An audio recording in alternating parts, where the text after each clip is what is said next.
Welcome to the Bald Brad Show. Our lead story of the day is a doozy because we have Matt Walsh of the Daily Wire conducting an undercover investigation that catches trans healthcare providers rubber stamping sex change surgeries. This one's crazy, it's head spinning, it's insane, so much so Elon Musk took to Twitter to tell us how insane it was, and we got all the details for you, folks. Before we jump into any of this craziness, support a true American patriot by hitting that like and subscribe button. Leave us a short, sweet comment down below. The question of the day is, do you support the LGBTQ plus alphabet soup community going after your children on all fronts? Let us know in the comment section below. We got a banger of an episode for you today, folks. If you haven't already, grab yourself a cup of coffee because we are in it for the long haul today. Some of the nation's largest transgender healthcare providers are rubber stamping approvals for life-altering sex change procedures. And get this, they're even falsely representing health diagnoses for patients so that insurance companies will cover the medical expenses of all this. It is wild. It's wild. In an undercover investigation, Walsh and his team discovered how easy it is to get approved for sex change surgery when one of the hosts, producers, got a thumbs up for an archiectomy, which is a procedure to remove your testicles, and he got this after a 22-minute virtual appointment with Plume. Plume's the largest transgender healthcare provider in the U.S. I told you guys, it's so baffling, it's so insane. Wait till we get into all the receipts. We got footage, we got letters, we got it all today. Walsh's producer, Greg Ray, remember that name, got scheduled for a video call with Plume after providing a fake name on the intake form. Ray made it clear, Walsh's producer, that he had not been experiencing gender dysphoria for 6 months or more. He mispronounced the name of the damn surgery he wanted, and he said he didn't know the effect the surgery would even have on him. Yet Plume's nurse, the transgender place, the practitioner, told Ray, quote, she wanted to write the most solid letter possible to justify the surgery. Oh my God. Wait till we show you the letter. 3 days later, Plume sent the letter to Matt Walsh's producer, Ray, who said his name was Chelsea Boosie, saying Ray was experiencing, quote, significant ongoing gender dysphoria, despite Boosie stating unequivocally that he was not, that's not the case, and recommending Chelsea for testicle removal. This is like out of a horror movie. Walsh said that in a text message to Ray, again, his producer, Plume explained that the letters of recommendation are sent using a template based on standards provided by the radical World Professional Association for Transgender Health. Plume sells these letters. They're selling these letters for $150 to those seeking transgender surgeries. It's disgusting. It's disgusting stuff. So we have a video here of Greg, the producer, who tells Plume's nurse practitioner that his father has been prescribing him hormones for years. The nurse doesn't question this in any way, and instead she says that the arrangement is perfect. Oh, it plays right into her hands. Let's go ahead and roll it. And your dad is the one that's doing the hormone replacement therapy for you? Yeah, so he's actually a doctor, and he knows a lot of doctors who do it, who prescribe it. Perfect. And is your dad providing a letter for you as well? No, that's part of why I'm yeah, I think there's a conflict there, and that's also part of the reasons why he involves other doctors with me as well, is he just thinks it's better to have an independent person do it. He could have done it. He told me he could have done it, but I said, yeah, it's better not to do that. Oh, I bet they love that. I bet they love that. So again, here's the letter that was sent 3 days later. The letter strongly recommended him for testicle removal, you guys. Check this out. Let's go into the language once again. Despite these interventions, she reports significant ongoing gender dysphoria. She is seeking archiectomy to help alleviate gender dysphoria, and it is my professional opinion, it's my professional opinion that she would benefit greatly both medically and psychologically from archiectomy. Folks, it's removing her testicles. This is so baffling. It's disgusting. It is so gross. This procedure had been defined as medically necessary. After a 22-minute video call, it's medically necessary by the World Professional Association for Transgender Health to treat gender dysphoria. So to treat gender dysphoria, the best option for you medically is to lop off your testicles. Chelsea Boosie had met basically this organization, this association, for gender dysphoria. No, she wasn't, or he wasn't, and an appropriate candidate for archiectomy. Oh my God. Oh my God. It's that we're not done. We're not done. So Matt Walsh basically emphasized this letter on Twitter and points out the fact that the letter keeps capitalizing archiectomy without "and" before it, as if it's been copy pasted into a template. Greg followed up to learn why he had been diagnosed with gender dysphoria. Plume admitted they just used a letter template to provide all this. Just checking on this to make sure this will be okay in the letter. I'm not really considering myself dysphoric, so wanted to check on that whole thing. Otherwise, the letter looks great. Hi, Chelsea. This is Blank, a care coordinator with Plume. I will page your provider on this to see what she says. I know we write these letters based on templates, but I can ask your provider if it is necessary to have it, and if not, perhaps it can be removed. So it keeps going. It keeps going. Later, Plume's nurse practitioner confirmed that in order for the surgery to be paid for, the dysphoria diagnosis would need to remain. So this is how they're getting around it all to make the insurance companies pay for all this stuff. At the same time, the nurse appeared confused as to why Chelsea Boosie had requested testicle removal in the first place. Like, what the hell? Like, what the hell? Hi, thanks for getting back to me. I was just saying I don't feel dysphoric right now, but it's okay to keep that in the letter, right? Oh, okay. Well, the surgery is related to gender dysphoria, which you diagnosed with. It is controlled with HRT, but in order for the surgery to be paid for, a GCS, it will need to be related to your gender dysphoria, which you are diagnosed with. Does that make sense? Or is the ARCI not gender confirming? Oh my God. Oh my God. Well, we're continuing. So Fox, another popular transgender telehealth rather, also approves patients for sex change procedures, even if they are not diagnosed with gender dysphoria, according to Walsh. I think it's called Fox, which provides letters authorizing surgeries for a nominal fee. Goes on to admit that despite quite possible patients will receive a letter indicating a gender dysphoria diagnosis, even though they really don't have dysphoria, Walsh noted.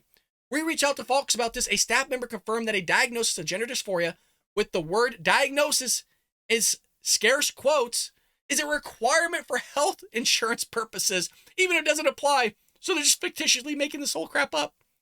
Just, hey, lop off your genitals. That's the answer to everything. Oh, those tits, they're gone. They're gone. This is some like evil German World War II experimental crap, man. And they want to do this to children. They want to do this to children as well. Obviously, Greg's an adult, but this is the stuff that these people want to do to your children. They think your children just, they know better. The same children that can't draw between the lines, have to have a sippy cup to drink out of, can confirm what gender they are at like 5 years old. No, that sounds real correct. So whatever insurance companies might think of that, it's the industry standard. The popular trans telehealth service, Fox Health, for example, instructs patients that even if they don't fit the definition of gender dysphoria, the diagnosis is needed, again, so the insurance paid out. You're seeing it right here. The proof's in the pudding. It says it right there on the screen, folks. If you're listening on audio, just know we got the receipts to back it up. Fox provides letters authorizing surgeries for a nominal fee, goes on to admit that it's quite possible patients will receive a letter indicating a gender dysphoria diagnosis, even though they don't really have the dysphoria. It's right there. It's highlighted for y'all. Oh my God. Oh, it's okay, folks. There's nothing to see here. It's all normal. This is all normal. Ari Groner, a licensed clinical social worker who educates doctors on trans healthcare, openly admitted in a video that those seeking transgender surgeries can easily get letters of recommendation. Oh, hold on. We got the video. Just 1 second. Well, at a recent training session from the Juniper Center, Groner explained that she writes whatever letters her patients want. Oh, that's responsible. Because she's not a gatekeeper, Walsh said. Oh my God. Adding that Groner explains that insurance companies won't pay for these surgeries unless the patient is diagnosed with gender dysphoria. Okay. Oh, okay. Here we go. We sort of will go again into understanding that I'm not going to be a gatekeeper. I'm not going to be a person that's going to stop them from accessing care. I'm not there to determine if they're trans enough. I'm going to write them this letter. Wow. That is so gross. It's so gross. So Groner was referring to basically what we just said in the standards before about the organization, which major hospitals follow. They require that trans patients obtain a letter before undergoing surgeries, but Groner tells her audience to treat the letters as a persuasive essay and to greenlight even suicidal patients. Oh my God. You guys, I'm trying to keep my language as clean as I possibly can, but this is so insane. That's the best word I can use. That's the best word Elon Musk could use, and he's smarter than I am. Here it is. Any psych history that might be helpful to sort of showing the necessity. So if, let's say, a client has a psych history that includes like suicidal ideation or a suicide attempt, and you can connect it to the gender dysphoria, that actually can be sort of a positive, persuasive essay piece. And I'll talk about that in a little bit, because you can kind of show what this is so necessary, right? This is how this is impacting this person's life, and this is why this procedure is necessary and needed. I have found that when I frame it in a, we're going to kind of use this as a persuasive essay and we're going to really, kind of stick it to them, there's a little bit more fun with it in the way we even use language. So I found that to kind of be helpful with clients. You can't make this up. I mean, it writes itself. We're not done. It writes itself. So Walsh and his team dug deeper into Plume and Fox and have expanded across the United States, with Plume reaching people in 41 states and Fox present in 47 states, basically everywhere. The answer is that there's big money behind all this. Oh, I would imagine. Oh, yeah. Especially when you're freaking having the insurance companies peddling all this stuff as well, basically allowing it. Plume and Fox raised more than $45 million last year. Kraft Ventures just led Plume's $14 million fundraising round. Is Kraft general partner David Sachs aware that all this is going on? Well, I don't know. Hope everybody else is aware now. Hopefully this gets leaked out there, because this is freaking baffling. With Plume and Fox operating in most of the U.S., the Daily Wire host asked if medical insurance companies were aware that transgender medical providers were sending letters of recommendation based on obviously false information. They're patently false, which we're so accustomed to now. We hear false stuff all the time. The whole Russian hoax was false. Literally made up story. Walsh concluded in his thread by arguing that his investigation revealed yet another dark secret in the corrupt and fraudulent transgender medical industry. Oh boy, you are right, Mr. Walsh. Quote, trans activists are furious because they know the gender transition industry is corrupt and fraudulent from the ground up, Walsh said. Protecting kids is just one piece of the puzzle. The fight begins there, but it doesn't end there. The whole industry needs to be shut down. I couldn't agree more. Let me know, folks. What do you think about this? Does that not deserve a like and subscribe right there? I mean, so does Walsh himself, right? The Daily Wire deserves a like and subscribe. I've been subscribed to them since like day one. But hey, if you enjoyed this article here, if you enjoyed the information that's being provided to you, and you think we deserve a like, hit that like button, leave us a comment down below. The question of the day was, do you support the LGBTQ plus alphabet soup community going after kids on all fronts? Let us know in the comment section below. Well, in conjunction with our last story regarding Matt Walsh's undercover investigation, if you're just joining us now, make sure you go back and check out that first segment because it's head spinning. We have Armenian Hispanic parents clashing with Antifa school board members over LGBTQ agenda. Folks, I'm on the parent side of all this. Leave the kids alone. That's why all this is such a big issue. Just leave the kids alone. It wasn't an issue. It kind of was, but wasn't as big as an issue as it is now because you're going after our children. Leave our kids alone. Well, tensions boiled over on Tuesday night outside a California school board meeting where officials were discussing efforts to celebrate Pride Month, which was just passed in LAUSD, by the way, with parents and activists squaring off against masked Antifa members. The clash came outside the Glendale Unified School District headquarters, where parents, many from the Los Angeles County city's Armenian and Hispanic communities, were blasting board members for promoting a pro-LGBTQ agenda to young children. Other speakers, including a man in a skirt and high heels, showed up in support of the district's pro-pride agenda. Well, that's a shocker there. If a guy shows up in high heels and a skirt, you could probably make a guess on what side of the spectrum he's on that one. Well, all these fake people, pointing to several masked crowd members, are going to go away, and we're going to vote every one of you, pointing at the school board, out, one father warned, according to the Daily Signal. The issue has roiled the district in the recent days, with many parents, including those from ethnic communities, holding their children out of school in protest. Some elementary schools had a 40% attendance rate on June 2nd. Holy lordy. Talk about a protest. Outside the meeting Tuesday, 3 people were arrested. We got the video here in just one moment. As parents confronted members of Antifa clad in masks and pink bandanas. It was not known who was arrested, but Glendale police said the suspects exceeded the bounds of peacefully assembly, and blamed agitators for sparking the confrontation outside. Look, if you want a good book to read, folks, Trojan Horse, How to Left Destroy America, we got a whole chapter on Antifa and how they're scumbags and disgusting people. Folks, we destroy them. They are the true fascists, and we provide the receipts and the proof here in Trojan Horse, How to Left Destroy America. All links are down in the description. You can get it on Amazon, Barnes & Nobles, Walmart, folks. Buy yourself a copy to push back on this whole agenda. Quote, unfortunately, a handful of agitators on both sides of these issues arrived at the demonstration with a clear desire to confront and incite violence, ultimately engaging in physical assault. You want to know who incites violence? Antifa does.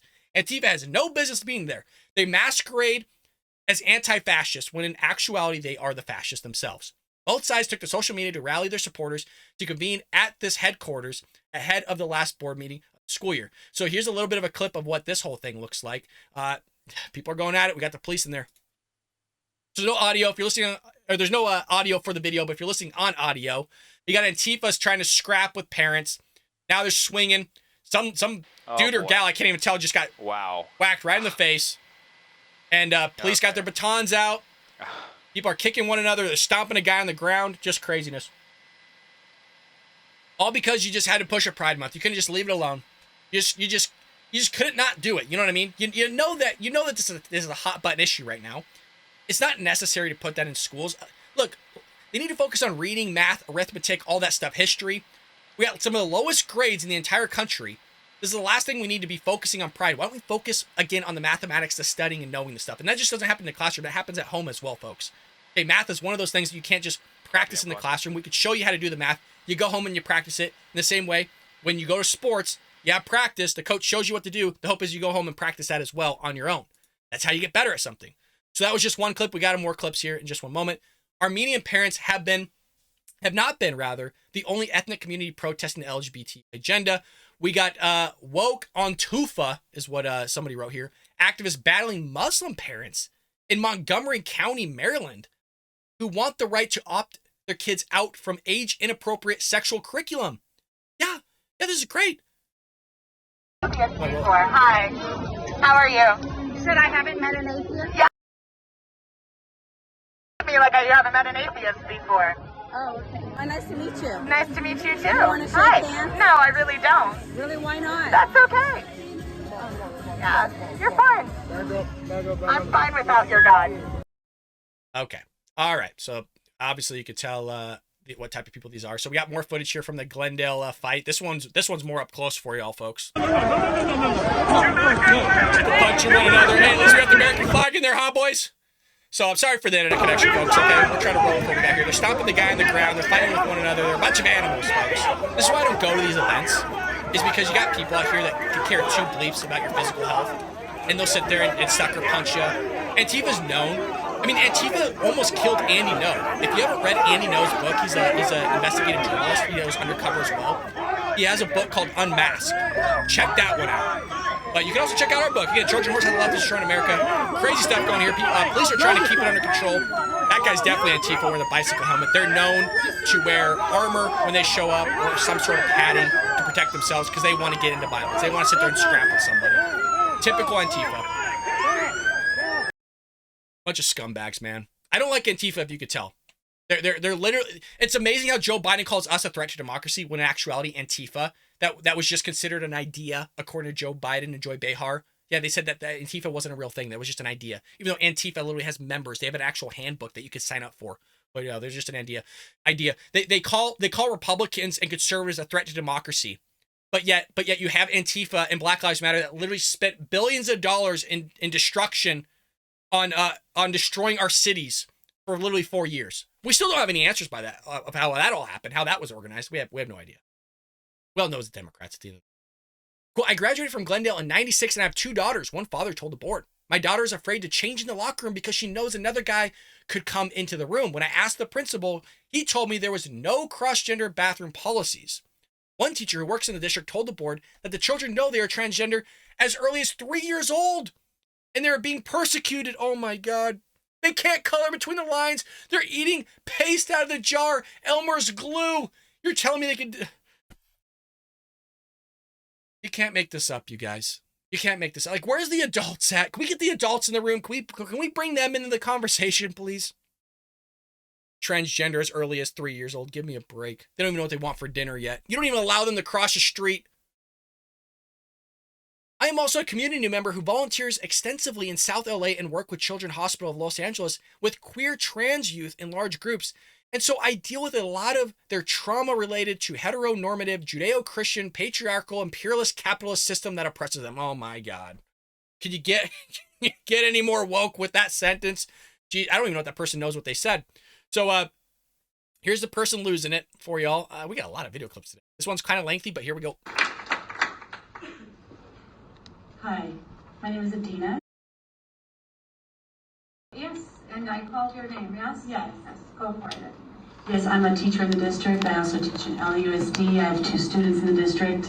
I did intervention at Fremont, but I'm also a community member who volunteers extensively in Watts in South LA, and I work at the Children's Hospital Los Angeles with queer and trans youth in large groups.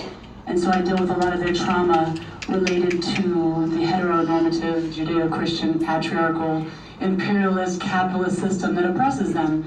And so, why critical race theory? I'm not just here in support of our LGBTQ youth, it's all connected. I'm in support of critical race theory and diversity, inclusion, equity training, because white people participated, for example, in the largest social welfare program in the history of the United States, and yet now they throw their hands up in the air when we look at our housing crisis. And Armenians talk about the genocide, but they received SSI, but they don't want to talk about the indigenous genocide of 1850 and the lack of reparations for black and indigenous people in this country. And they don't want to talk about how dare you as marginalized people come here, and you don't want to talk about the oppressed trans youth who, your kids aren't even learning what they need to learn in this. That 1 in 2 will attempt suicide, and 95% know that they are trans when they are 3, 4, and 5 years old.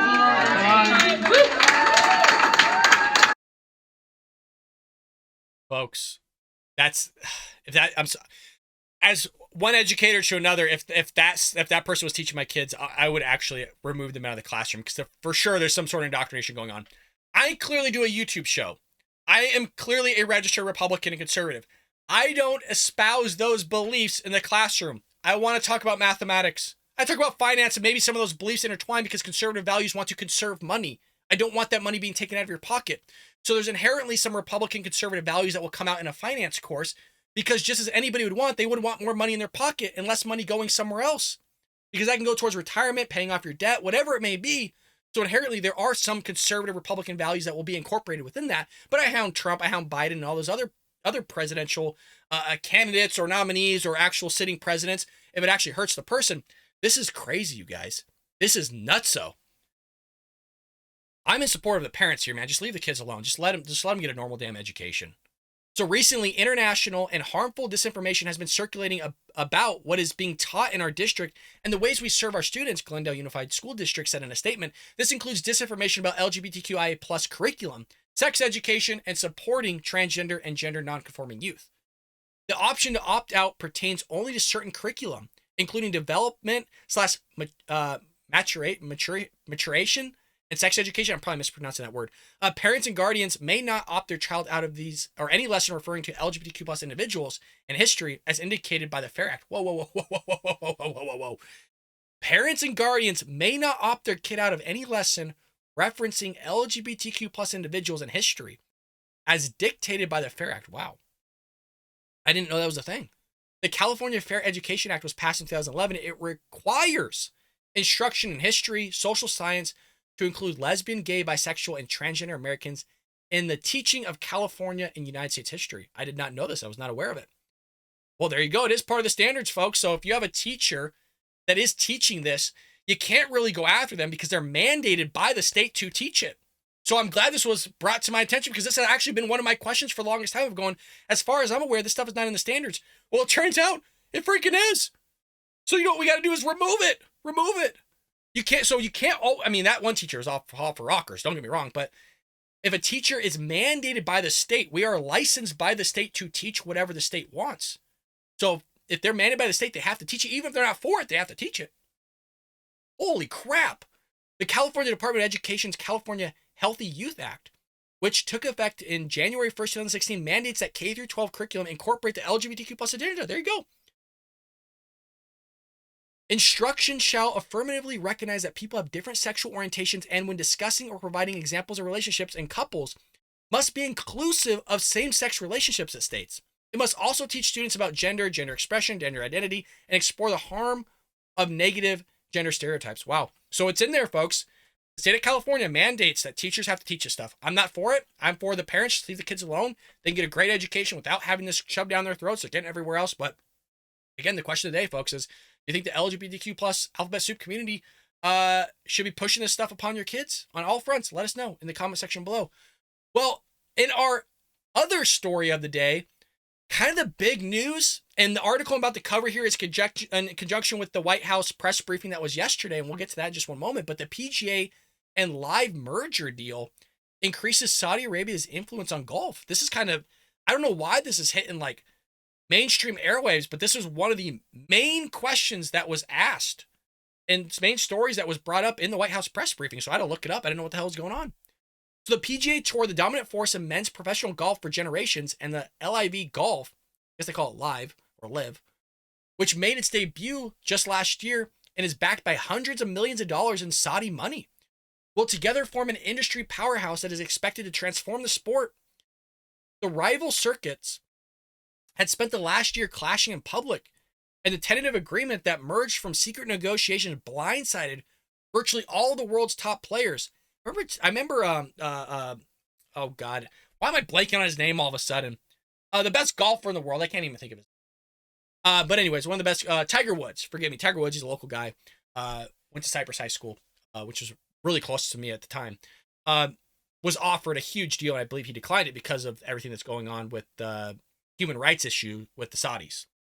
So other people signed on, of course. The deal would create a new company that would consolidate the PGA Tour and television contracts and marketing muscle with the Saudi money. So this is kind of getting brought up with this merger, and if the White House supports it, because the president was briefed on it.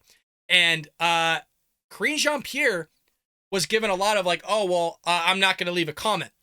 She said this a bunch of times. We're about 39 minutes into the briefing here. She was asked probably 6 times before this, and she kept saying no comment.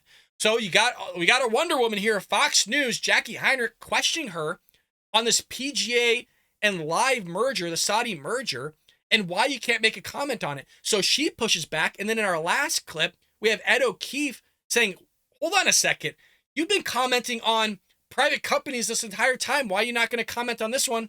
Hit that like and subscribe, folks. If you haven't already, let's go ahead and roll it. Okay. I know you won't comment on the case involving the president's son, but the president previously criticized the Supreme Court ruling that his legal team is preparing to use, should he be charged, as an affront to common sense and the Constitution. I just want to know if that statement from June of last year still holds, or if he is viewing that ruling in a new light. I'm just not going to comment on this. And on the merger, the Wall Street Journal editorial board said this is more than just a private deal. It's really about MBS sort of thumbing his nose at the president. They point out that the Saudis entered a China broker deal with Iran. They are cozying up to Maduro, cut oil production ahead of Blinken's visit, helping Russia, driving up prices, hurting Biden. And they write, is Saudi Arabia's Crown Prince Mohammed bin Salman trolling President Biden? Call it the revenge of the pariah. I can't comment to or lay out what the thinking of the Saudi Arabia official or government are. As it relates to this merger, we're just not going to comment on this deal. It is 2 private entities, and we're just not going to comment. Does that risk making the president look weak if there's no comment? When you have Democratic senators saying that the president's Justice Department should be looking at this with respect to antitrust questions, foreign registration questions, doesn't no comment fall short? First of all, the president does not look weak. This is a president.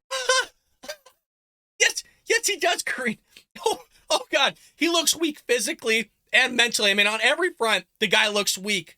He literally tripped over a sandbag and then couldn't get up off the floor, just like last week. What are you talking about, Karine? There's a reason why you don't show for him out. He literally is weak, and I'm not trying just to be mean about the guy, but his own White House aides had to move his time of what he's allowed to do from 9 a.m. now to 12 to noon. He only works 4 hours a day now, supposedly. That's not coming from me. That's coming from Axios and other reporters out there. I mean, the guy is weak, and of course everybody looks at him as weak. That's why Russia invaded Ukraine. China's doing everything they're doing. That's why Saudi Arabia's doing what they're doing. Everybody knows. Everybody knows, Karine. And because of his leadership, has brought together our allies and partners again, which certainly was our foreign policy relationship with heads of states was gutted and destroyed by the last administration. And this is a president that has been able to strengthen NATO alliance again because of his leadership, has been able to bring more than 50 countries together to help support Ukraine as they're battling the aggression from Russia. And that is occurring because of this president's leadership. And so I think that is important. And because we're saying that we're not going to speak to a private merger, a company's merger, a private entity, does not make the president weak. You said he was briefed on it, though, right? It does not make the president. Of course, he's going to be briefed on it. He's the president of the United States. But does not. But we're not going to comment on it because it is a private entity. We've been consistent. We've been consistent. He's the president of the United States. He gets to know everything that's going on in the world and in the country, right? That is important for him to know. He's one of the leaders of the free world. To get briefed on private. All right, I've answered your question. We're gonna move on. Go ahead, Court. Hey, I don't blame you, Jacqui, for laughing because it is literally laughable. Everything that just came out of her mouth is an absolute freaking joke. An absolute joke. It's a clown show. I love the fact that Jacqui Heinrich is laughing about this. Everybody in that room should be laughing every time she answers a question because she is so head spinning. I gotta be careful. I gotta be careful here. I know we shouldn't have to be careful, but hey, that's what we're rolling with on the YouTube. We're on Rumble as well, but hell, this is where we're at. So she's sitting here going, well, we just don't comment on private companies. It's a bogus lie, and she gets called out here on the tail end of the press briefing. As you can see, she's about to roll up her binder here and walk off the stage. So Ed O'Keefe interjects here and goes, hold on a second, this is not the only time you've talked about private companies. Go to roll it. Can I just clarify one thing? You said repeatedly here that the White House didn't want to comment on a private entity. But a quick search back through briefings in recent months finds that you commented on J.P. Morgan's merger or purchase of First Republic, and then you were asked last November about Elon Musk buying Twitter, saying we're going to keep an eye on that decision. Does the decision to not comment today have anything to do with the fact that the Secretary of State is in Saudi Arabia right now? No, not at all. Not at all. We're just not going to comment on this. And look, I also said with the Elon Musk, I also said the same thing that I said today, is that we're not going to comment on a private entity. I actually said those words as we talked about Elon Musk and Twitter. And so that's going to continue. We're not going to comment on this. We're going to focus on the American people. We're going to focus on what their needs are as it relates to American families and as it relates to abroad and also the Middle East as well. And so that's the president's focus right now. But I've always been very clear. We just are not going to comment on any types of mergers.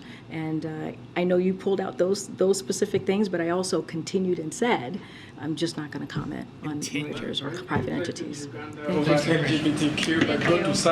She said the word continued. Yeah, I said a lot of stuff, but then at the end, I just said I'm not going to comment on it. And I actually said those exact words. So you can ramble all you want about the actual thing. And at the tail end of it, go, well, I'm not actually going to comment on it, even though you commented on it. So you get called out because you lie. And when it's not kind of affirming your narrative, if it's not going along with the flow of what you want because Joe Biden looks weak, and you got people there in the Saudi Arabia conducting whatever diplomacy they are, whatever negotiations, whatever the hell they're doing there, I have no idea. You don't want to talk about it. So that's how the Biden administration's rolling. That was one of the main questions of today, was this merger. And I want to make sure I brought it to all your attention of what was going on and her dodging the question of everybody in the room. And I'd appreciate a like and subscribe if you feel like you earned it today. I hope you had fun in talking about all sorts of stories here on the Bald Brad Show. Head over to baldbrad.com. Grab yourself a merch, a coffee mug, folks. We drink coffee together every morning. We hang out in the live chat. We'd love for you to join us live. We're live 9 a.m. Eastern Standard Time every morning, Monday through Friday. We do Supernatural Saturdays. We got a great episode coming up on Supernatural Saturday this week. And we do a Sprinkling Politics on Sunday. We'd love for you to join us. If you haven't already, grab yourself a copy of Trojan Horse, How the Left is Destroying America, and get signed copies on baldbrad.com. Look, folks, I know they're a little bit pricey, but after shipping and all that stuff, it basically comes out to the price of a book on Amazon. So I had to purchase these copies myself. I shipped them out for you. I got to buy the boxes, and they're not cheap because I get 6x9 box. You would think that they make those. They don't make 6x9 boxes. So, anywho, enough of me rambling. Would love for you to support me by getting a signed copy of the book. We got a few left in stock. We'd love to get those out to you. And folks, I'll see you tomorrow here on the